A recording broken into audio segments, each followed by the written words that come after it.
Good evening and welcome to Wednesday Night Live, Spirit, Mind, and Body Connection, where we believe there's a power for good in the universe greater than we are, and we can use it.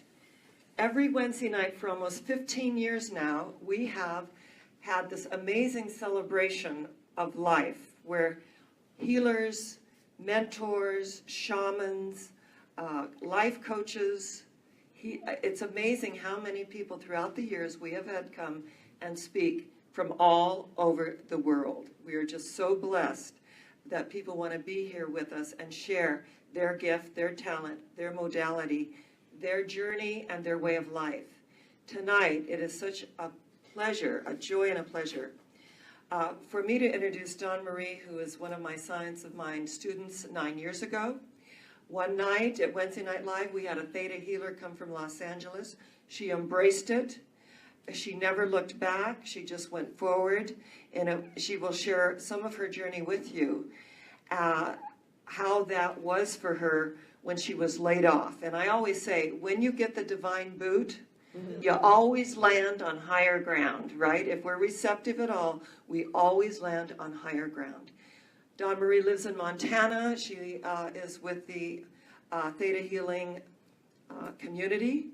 And she teaches people from all over the world. And what is so great about this is that these metaphysical principles of Science of Mind that we teach, they dovetail right into the one life, the one mind, the one energy of the universe, because we are all one. And she's also my goddaughter and born on my birthday, so that makes her even more special.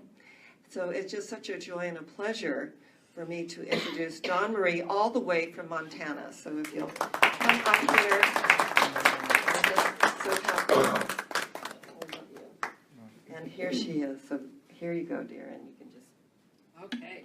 sit right there. Can I stand behind the podium? Yes. Okay. All right. Absolutely. Hi, everybody. Thank you so much. What's beautiful about this is this is bringing me back full circle.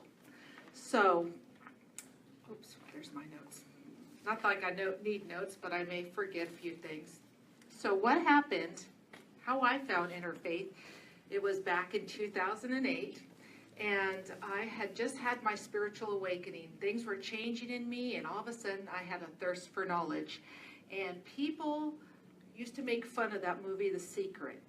But The Secret is what woke me up. It woke a lot of people up. It did. So it was like the end of 2007 when, I'm not sure when it came out, but when I watched it. And my mom was there, and we would watch it, and it just resonated. It was like, wow. Prior to that, I won't go into too much detail, but in my early 20s, I had went through my time where I was very extreme in religion, and then mellowed out in my 30s, and then kind of was like, not really anything, and just going to work. And so when The Secret came around, it resonated. It was like, wow, I do that already. And so that was during the days of MySpace before Facebook. And so all the affirmations, started putting those up, and I started listening to Abraham Hicks, and there was an earth angel on MySpace. I don't know if you remember this. She wrote me and said, there is a law of attraction church in Palm Springs. Did you know about it? And I said, no. And she goes, I've never met this woman, up at that time. And she said, let's meet for lunch and let's go to it. And so it was Interfaith. She brought me to Interfaith, and I met her that day, and I have never seen her since. So she's like that earth angel that it was a divine appointment that I was supposed to be here. And I was like, wow. But she's still my friend, and she's now a friend on Facebook, and so I want to really thank her. So thank you. Her name is Jasmine. So thank Jasmine for that amazing encounter, because as soon as I got here, I knew this was home. It was like, wow. The concepts were all new to me, and although I had a thirst for knowledge, I still had belief systems that were conflicting to wanting to learn and delve into intuition and healing work. And so I was taking my baby steps, and it was so incredible with Wednesday Night Lives that Dr. Sharon has here. It's just so amazing that you guys have this opportunity to listen to everyone. And one of them's here right now. So what happened is it was the summer of 2008, and three different encounters happened. Again, I'm just, absorbing information, and people keep telling me I'm a healer. And all I remember about healers was in the Bible. It was usually the crippled, blind one, and I was like, I don't want to be a healer that's depleted of energy. And so 3 different readings came through on 3 different Wednesday Night Lives. So we had Kate Schreiber with the palmistry, we had Denise Myers that does the tea leaf reading, and then Deborah Savitt. And she came in and she said, I don't know what you're going to do, but you're going to be like a shaman or shamanism, but whatever you're going to do, you're going to like take off on. So I was like, interesting.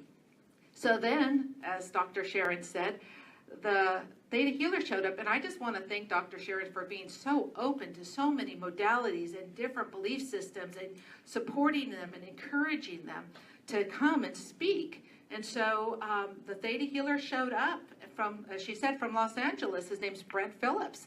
And I'm so happy for him because his message, he came from the scientific background, the subconscious, talking about law of attraction, quantum physics, and that was really resonated with me and with The Secret, and then as I was learning about science of mind, new thought philosophies.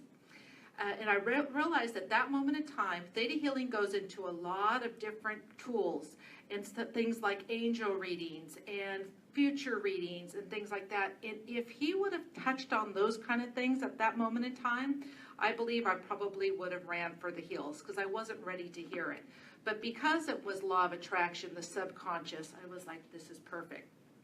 So I want to thank Dr. Sharon, and as you were saying, Dr. Sharon and I found out we share the same birthday, so there was like this natural connection there. And so when the Theta Healer was here, I signed up for classes, and it resonated with me, and it was so similar to Science of Mind, and it's like, okay, this resonates with me. And then the magic carpet ride started. And what happened is, that was like August. I remember in October, there was a meditation that I was at, and I remember someone talking about November 11th. There's going to be a big shift. This is 2008. So in the fall, that was before the recession hit. And so big shift November 11th. Whatever happens on November 11th, it's going to be a shedding of the old, step into your new. Now, at that time, I had taken 2 classes in Theta Healing. And I was just doing it. I worked over at Casino Morongo. I was a blackjack dealer. I was happy as a lark, throwing cards around, making very good money, and just wanted self-improvement. And so had no idea that this was coming down the pike. So I just remember, hearing about that November 11th. In one ear it goes, out the other it goes. And so on November 11th, I go into work, and I'm working the day shift, and my starting time is 11 a.m. I walk in, and there's mass pandemonium at Casino Morongo, or Morongo Casino Resort now, and they laid off over 125 blackjack dealers that day, and as I walked in, it was just like, Dawn, go to HR. And a peace came about over me, and as everyone was crying and sad, I just knew that this was the indication that I'm supposed to step into doing what I'm supposed to do. I wasn't quite sure. I knew it had to do with healing work, but where that took me, I didn't have a fear. It was just like, okay, it was like surreal. So from that point on, I won't say it was an easy journey, but thank God for the tools for successful living and to be able to focus on the new life. So what's happening is, much like a lot of people back in that time, there was a surplus of money and we kind of just spent it. There wasn't a lot of savings. So once I became laid off, I was upside down. The good life was over. The good life that I was used to was over. Things started getting released from me. I had a ranch, I had the sports car, I had horses, I even had a fiance at the time. everything just started being released. And for me, I do not have biological children, but I have a love for animals. So horses and my dogs, they were like children to me. And so over the course of the next 2-3 years, things were being released. At the same time, my new life is emerging as a theta healer. And as I'm doing the work, what I started doing is I started offering sessions by phone and Skype. And I don't know why this is where it's like your divine timing. Wherever you're supposed to be, as Dr. Sharon was saying, whatever your niche is, whatever you're supposed to do, if it's your divine timing, it's going to be like you're surfing. It's like the doors just fly open. So all I knew is that I was supposed to offer free sessions to people. And that would be like my internship to the universe. And that from that, there would be, just like it showed in The Secret, people that would resonate with me. And I saw my calendar going from free to paid clients. And that's what started happening. And in that first year, I did, my mom's here, she's crying. She's making me get choked up. In that first year, I did over 1,000 sessions. Now, most of those were freebies, but there were people that paid. And I just saw it like I just knew that I knew all the philosophies that Dr. Sharon teaches and Theta Healing teaches is all about just putting it out there, tithing back to the universe, and knowing that it's going to come back to you tenfold.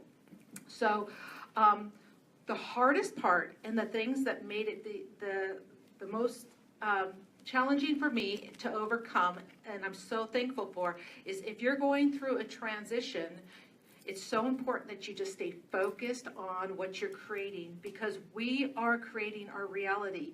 So focus on it. And I just had to, as much as I did not want to release that old life, I had to see it as the old chapter is closing. And it's okay, and that I have to go to the new place, and I can't carry all that with me to the new place. And the new place is going to be bigger and better than I can imagine. So if you guys are going through anything, or you're on a crust of not knowing what's happening, if there's a crossroads in your future, focus on what you want. What are you creating? And the big things that helped me were, during the day, you can distract yourself from fear pretty easily. Right. But when you wake up in the middle of the night, that's when it would be difficult. The unknown, like how am I going to pay for things? Even though things were getting released at that moment, I still thought I could keep my ranch. And what was really interesting about that was that I held on to that ranch for 3 years.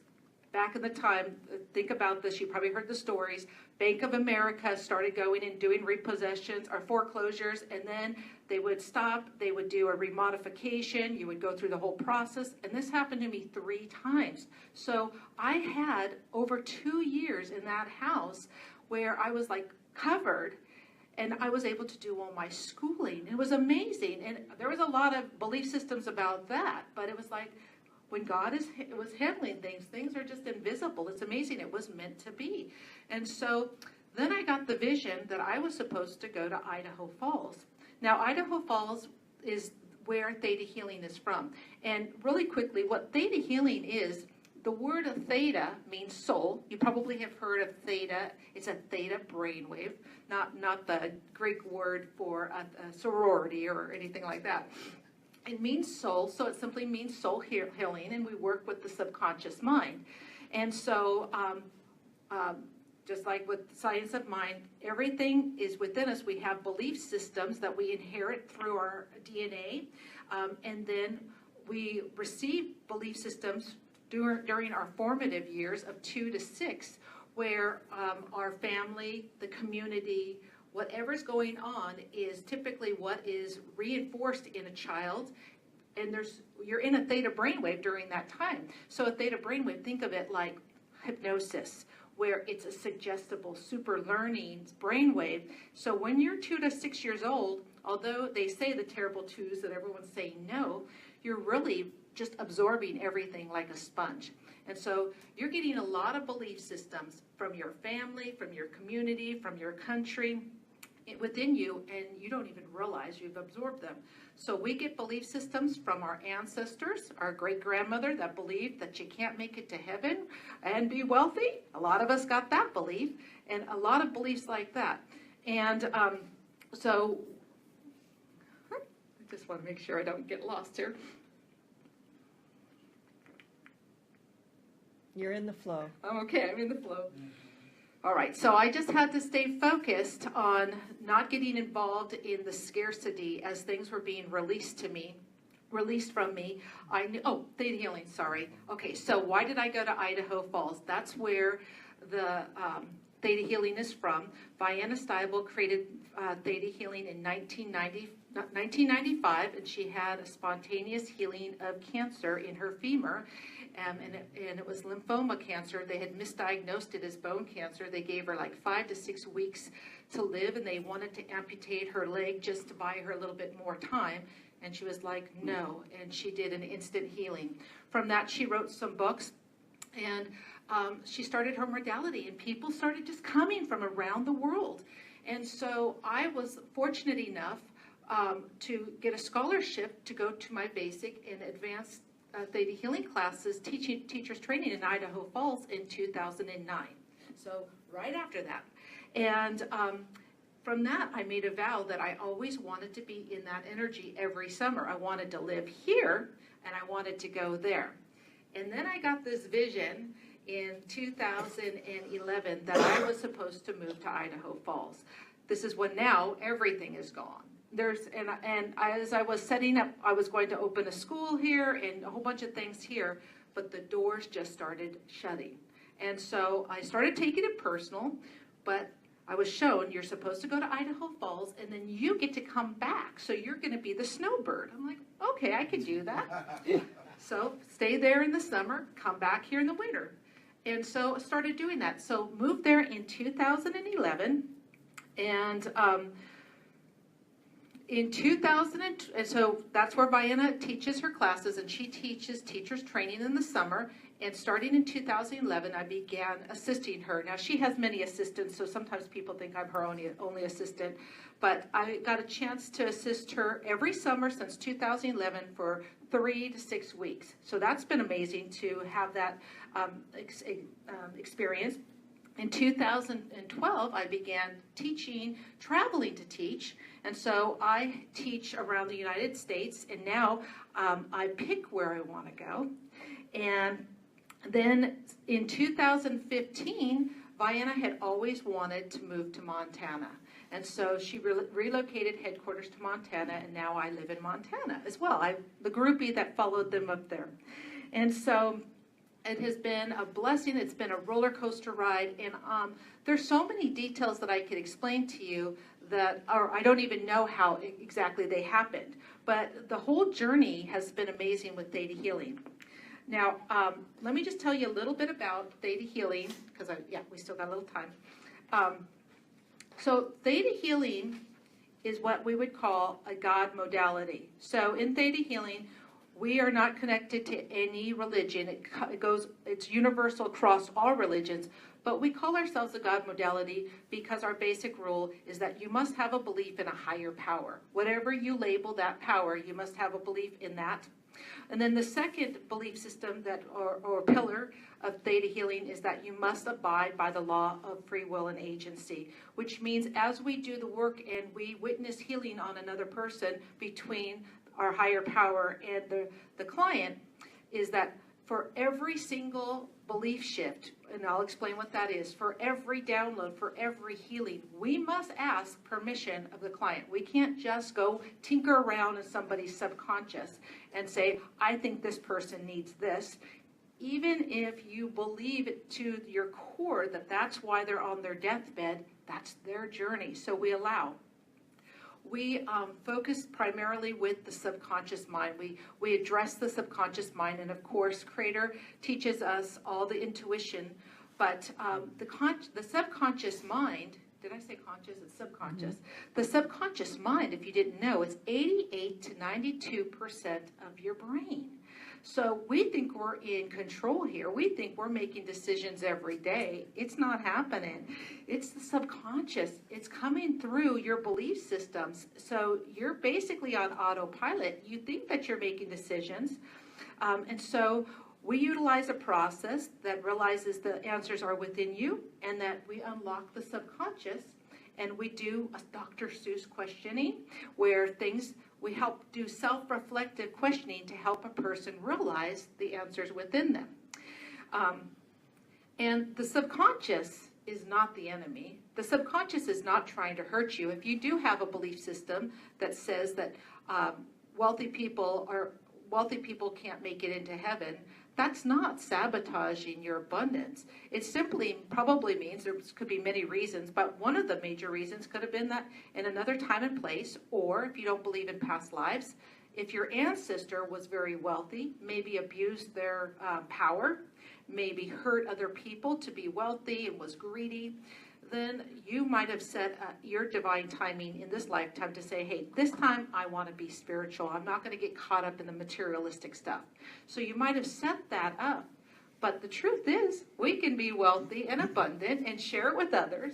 And you can't be the light of the world if you can't pay the light bill. There you go. And as you taught us, it doesn't hurt anybody to light their candle. It doesn't take anything from the person that's lighting the candle. It's just, multiplying it.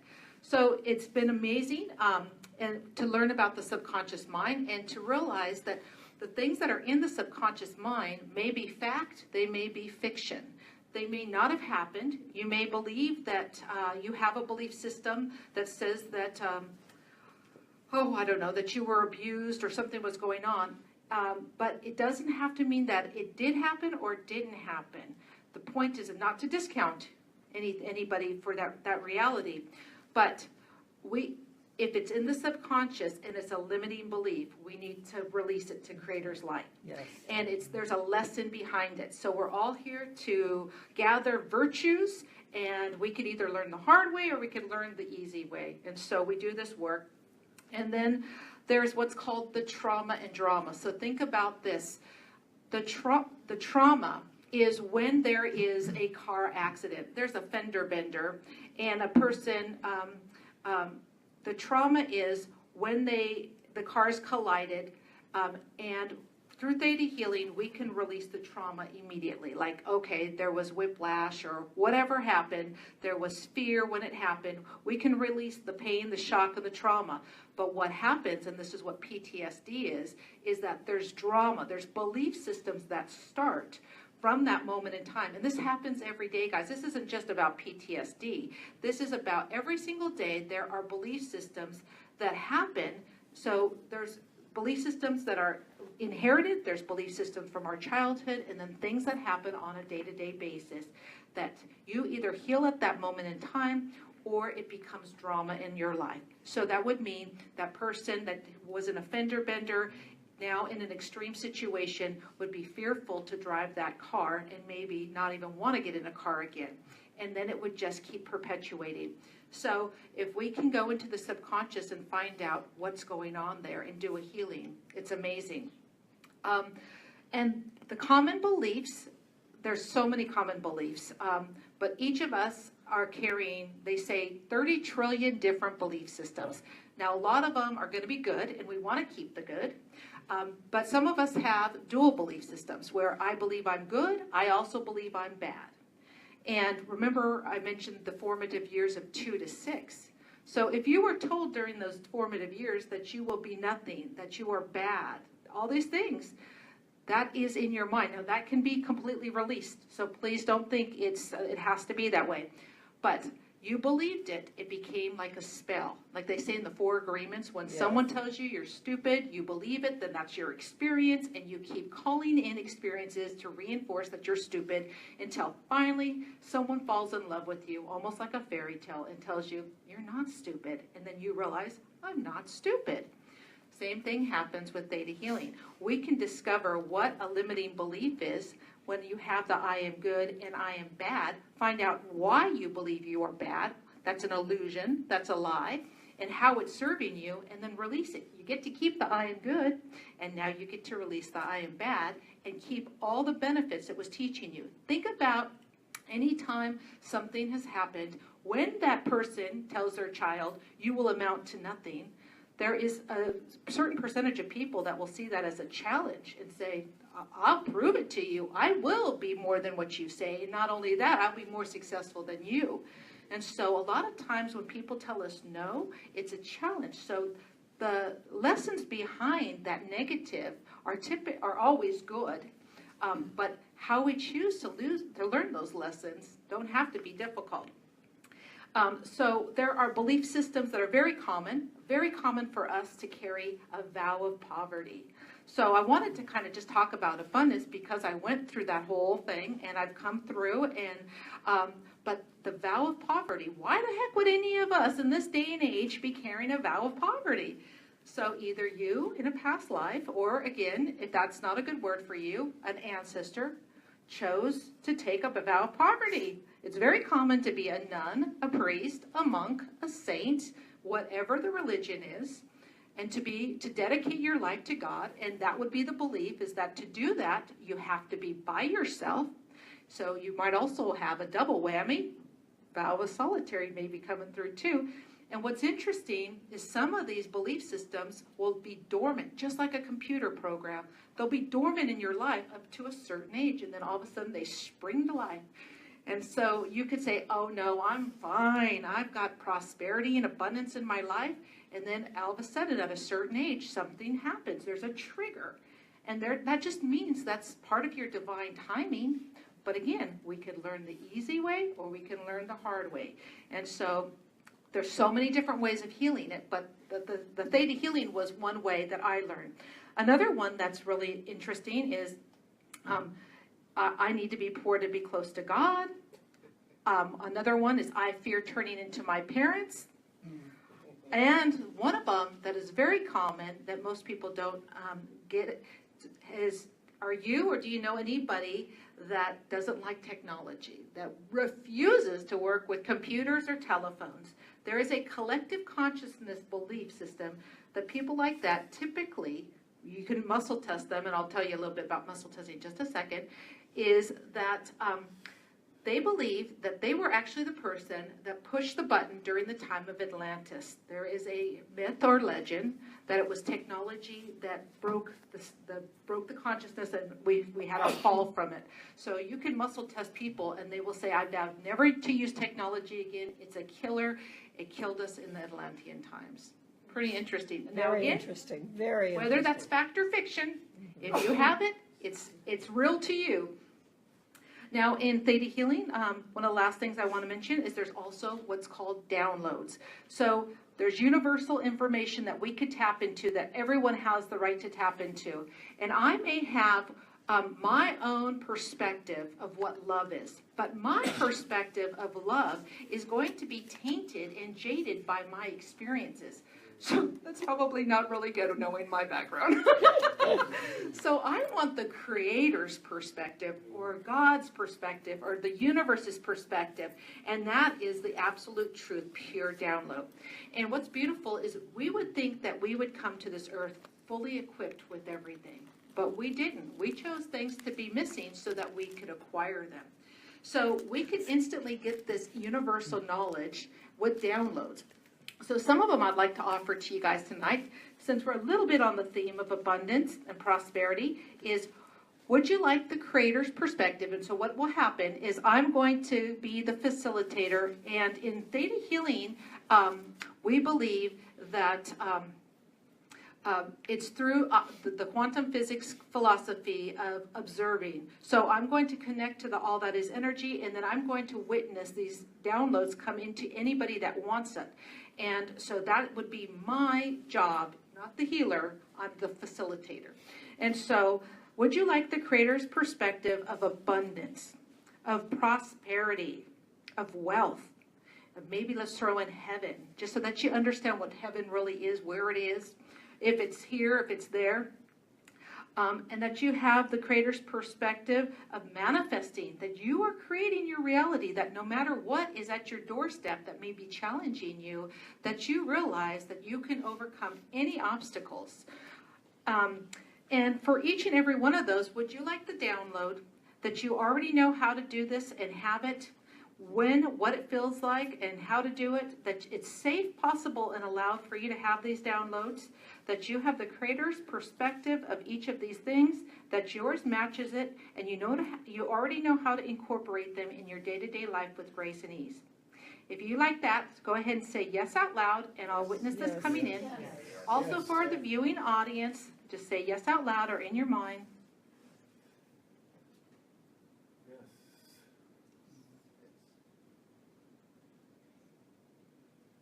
Very good. Then what we do is we just witness it. We lower our brainwave into a theta brainwave, which you'll learn you can do in an instantaneous moment. That we, with our eyes open, we're in beta, and then with our eyes closed as a practitioner, we go in, we drop into theta, and then we witness the healing coming in. It happens in an eighth of a second or a billionth of a second. It's us as humans that believe it takes longer, that we like to embellish the witness. So those are just some of the downloads. Now, for your journey of transformation, if you're at one of these places that you're feeling like it's time to make a change, maybe you're stepping out of the 9 to 5 and going to become a healing practitioner, and again, whatever modality, or maybe you're just going to do it part-time. What I recommend is use the tools and practice, practice, practice. There's a belief system that believes that you are born with intuition, and if you're not born with intuition, then you just don't have it. But that's not the case. Just like a muscle, everything needs to be practiced. And so I almost quit because I believed that I wasn't intuitive.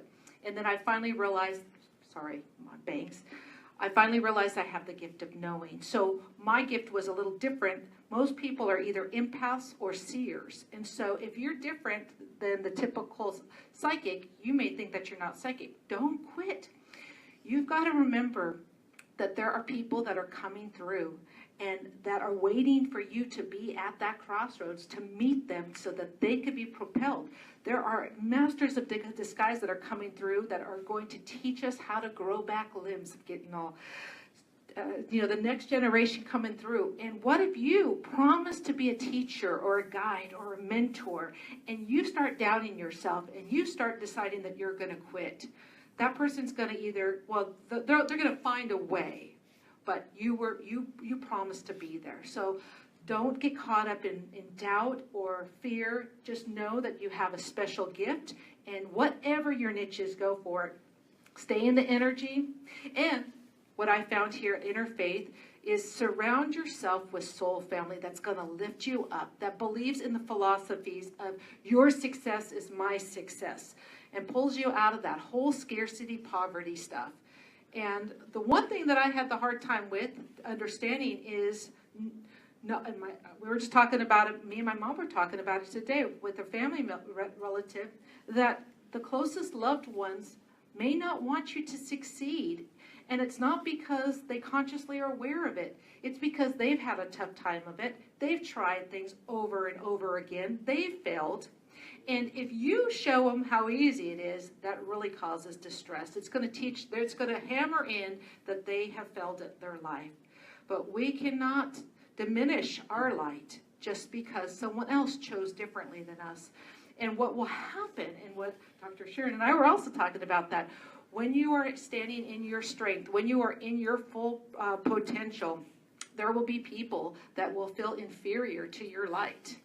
They just need to get through it. You do not diminish your light. You have compassion on them, and as Dr. Sharon says, you draw the circle around them, the larger circle, and you include them. If they don't include you, you include them, and you know that hold space for them, that they're going to come around in time. And I've had so many people come up to me and say, you triggered the heck out of me. I had such an issue with you. I've done my work, and now I understand you. And I never even knew they had a problem with me. And what did you say today? I'm sorry you had to drink the poison and think I was going to die. Right. So also think about that for other people. If you get challenged, if you start feeling jealous, if you start feeling insecure around someone because they have different choices than you, they wear something different, they're very confident, and you were told that you can't do something and they're doing it, keep that in mind as well. Allow people their success, and then you have the right to be successful as well. So, I'm out of time, I believe, yes. Okay, so I just want to mention a few things that I do teach theta healing classes. There are about 19 classes now in theta healing, and I am authorized to certify in 16. So I travel around the country and I teach mostly Montana, here in Palm Springs, Idaho Falls, Vegas, and Minneapolis. If you'd like to try theta healing, I have a website designed just for that. It's called, and Dr. Sharon taught me this from, is it Ernest Holmes that said Sprinkle Joy, or was it Ralph? It was Emerson. Emerson, okay. Sprinklejoy.com. There are people there, practitioners from all around the world that have many different modalities, and most of them are theta healers, and they will offer a free theta healing consultation by phone or Skype. It's a distant healing modality. That means you don't have to be in person. So that's called sprinklejoy.com, and there is a handout. And this is also on the event if you wanted to see that for the Facebook viewers. But the website's there, and let's see. We'll open it for Q&A also. Oh, okay, all right. Are there I any think questions? that's it, yeah. Are there any questions for me? See if you can stump me. So do you intuit the block, the subconscious block to like money or whatever it is? Is that your empathic work? Is that how you're empathic? Yeah. So Empathic that? what we teach and what we learn at Theta Healing is to open our intuitive abilities. And so as a practitioner, I do a scan on you, and then I may get some information. It's a little bit different than the psychic in the spiritual center, because we need to be diplomatic, and it's really about you realizing what's going on. I could tell you all day long what your issues are, because it's so easy for us to see everybody else's stuff and not our own, right? So, but the whole point is that is, if I could be the most super psychic person, and this has nothing negative about psychics, but with Theta Healing, we want to be the soundboard. So we shine the mirror on you, and you go, oh my gosh, this is why my subconscious set this up. Now, the subconscious is like a dreamlike state, so it doesn't make sense. It's not going to make any logical sense. You're going to go, oh, I set this up to sabotage myself because I was 4 years old and I had a lemonade stand, and my dad came home and he had a bad day and he knocked it over and he told me it was a stupid idea. Yes. And so all of a sudden you have that epiphany. And so we do body scans, we do a lot of stuff with physical disease, but the way that we go about it is typically just getting the person into a self-realization session to help them come up with it. And then we do the intuitive process of healing. You have an empathic life coach for 40 years, so Oh, beautiful. I deeply understand what Good. you're talking about. Yeah. I call it ego, but it's the same process. And here's the thing, is that, and what Vienna says, to be very fair about like the psychic and the spiritual center, is that has a lot more pressure. When a person comes to you and wants all the answers, and you must tell them everything about their life, I mean, like what you do, Kate, that's a lot of pressure to look at someone's palms and see everything. I mean, I hope I'm not saying that wrong. This is a compliment. You know, to see everything, and to tell everybody, whether it's a psychic or that, or anyone, there's a lot of pressure there. And so with Theta Healing, we are very psychic as well, but we try to pull it out of the person. And so that's just the difference on that. That's all. Any other questions? Now I'm getting nervous with the questions. When I was a kid, I remember some of the elders speaking to us. This is something I would really love to delete from my memory because it surfaces occasionally, and I really don't want it anymore. They used to tell the young ones that anytime we asked for something, they would say, beggars can't be choosers, and not giving us this opportunity to select. And I know through life it's all there for your selection, but yet I still have these voices of these elders saying, you have no choice, you're a beggar. And I need to silence that. I want to silence that. And that's just a lie. All of that is just a lie, and that's how you know what the programs are, is when you hear that. Like some of those downloads I gave you, I could say, would you guys like the creator's perspective of worthiness? And then all of a sudden you hear, that's good for everybody else, but not you. You're not worthy of that. That's when you know you have something in the subconscious. So I could give you a download, and that would mean that you already know how to live your life without being, what did they say, your beggars can't be choosers? That you already know how to live your life, making your own decisions, you know, and on that kind of thing. But we need to do a digging process typically to find out where that went, why you set it up, and what the lessons that you're learning. And that's where it's unique for everybody. And then we release it. And so, and it's a process that anyone could learn. And so I do the classes. I don't have any classes set up. I was just here to visit family. I don't have any classes set up for the next month, but if enough people wanted to do it, I'd be happy to do a basic and advanced class. So, and if you do the free consultation, we'll do a little digging on you, you know, real cool. Anything else? All right, well, again, I want to thank Dr. Sharon. Yes. This is where it all started for me. I wouldn't be where I'm at without Dr. Sharon and Interfaith, and her being so open, because a lot of places are not so open to invite other people from different modalities, and you know, to be so open to like one of your own flying up. This is Vienna too, but Dr. Sharon is so amazing to live. You're living, you're walking your talk, you know? And so full circle, I've come back.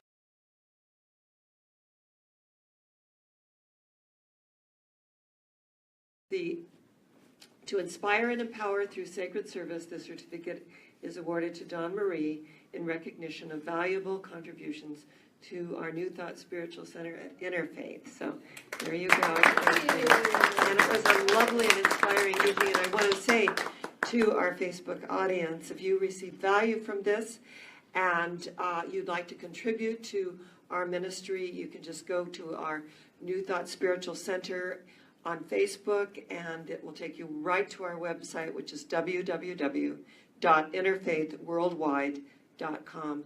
And I do want to acknowledge Beverly and say thank you for believing in us, sending your contributions, and we also love your brother Carl. And you know how, what was the actress that always used to do her ear? Carol Burnett to her grandma. So I did do this for you, Beverly, and thank you, and God bless you.